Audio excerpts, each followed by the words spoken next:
My name is Amanda Stupai. I'm a producer here at KQED News, and we're sitting down today with Peggy Orenstein, author of Cinderella Ate My Daughter. We're in the green room. You just did form. Just wanted to ask you a few questions. So in regards to Princess Mania, how culpable is Disney? Disney started it.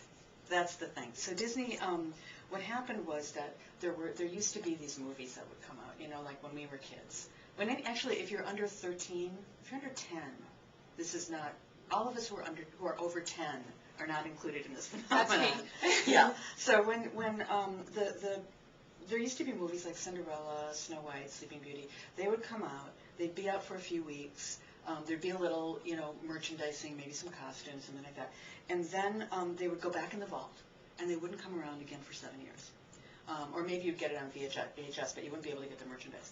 So then this new guy came to Consumer Products, and he got this idea. He went to an ice show, and he saw little girls dressing as princesses in homemade costumes. Ah! Huge opportunity missed, right? So he goes back and he takes these characters, and for the first time, he decides that they're going to market them separate from the film's release, and they're going to call them Disney princesses, and it's just going to be about the merchandise.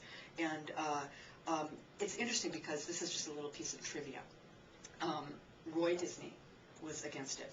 He was, and because he said you can't be having Belle having tea with Cinderella, and you know, just mixing mythologies, the whole world would implode, Fantasyland would blow up. I don't know.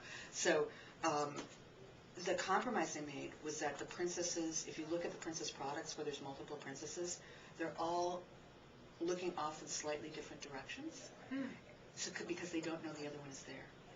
So now that you know that, you will start looking at princess products, and you'll go, oh my god. Oh my god, oh my god, she's right. So that's just a little piece of trivia. So they put this together, they put them out there. The first year, they were a $300 million a year business.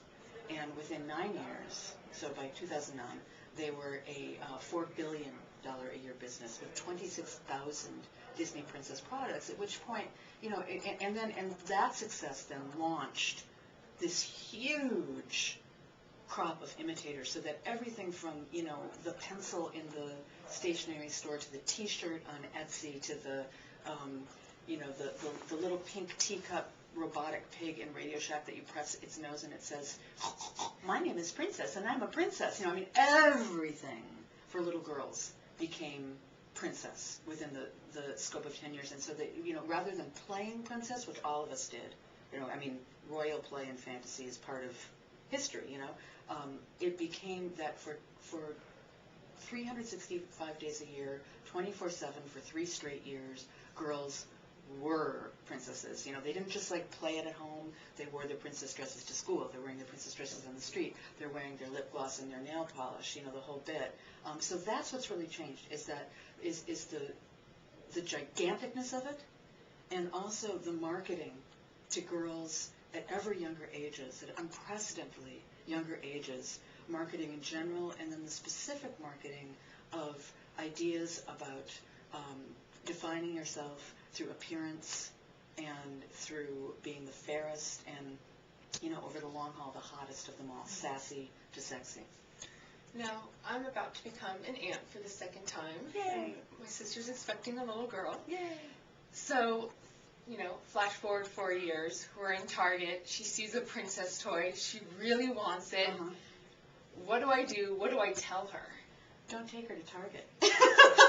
Seriously, I really try to avoid taking my kid to Target because, you know, you can't walk out of there without that because it is so, you know, that's the thing. If you go into the stores now, you go into Target, you go into Pottery Barn Kids, I mean, you don't realize this until you have a daughter because there's no reason for you to notice it. But you walk into those stores and you can't buy a product that isn't pink and princessy for girls. You know, and the boys are over here and the girls are over there, and it's really clear what is for girls and what is for boys, and never the two shall meet. And it really wasn't like that 15 years ago. There was a lot more free flow. So what I would say is this: first of all, try to avoid Target with your niece. If she's into princesses, and she will be, there's other ways to play and other images that you can give her, whether it's, there's these like, they're called Papo, the brand is called Papo, P-A-P-O, these little figurines that are not licensed to the gills, but they're like little, cute little, beautiful actually, little figurines of kings, queens, princesses, knights, archers, Maid Marian, and they are really fun, and they inspire imagination rather than closing it off with a script. And also, you can be one of the sources of giving her other kinds of things that reinforce, when girls are that age, boys too, but we're talking about girls here, they need to be girls when they're 3, 4, 5 years old. They need to express, neutrality doesn't really help. Trying to get them to wear overalls or play with blocks. I mean, they can play with blocks, obviously, but, that is not going to satisfy that need that they have developmentally to express that they're girls. So you need to find things, and I have actually on my website, which is PeggyOrenstein.com, or if you can't remember that, Cinderella8MyDaughter.com, a list of ideas and resources, books, movies, playthings, clothing, that offer another kind of femininity that's internally based, that's joyful, that's fun, because I really believe in fighting fun with fun, and that will celebrate your niece or your daughter's being a girl and being feminine without constantly and perpetually linking it to appearance and play sexiness. And I know you mentioned in your book how you didn't have this in your house, but your daughter found it anyway. She found her way to princess toys and the stories. So what, you mentioned things that we can do, that both parents, mothers and fathers, can do. One question I have is, what can fathers do, if this is going to find their way into their daughters' minds? What specifically can fathers do to help their daughters have a better sense of self? Lock them in a tower? No. That is a Disney movie. That is a Disney movie, but it's the mother. There's no father.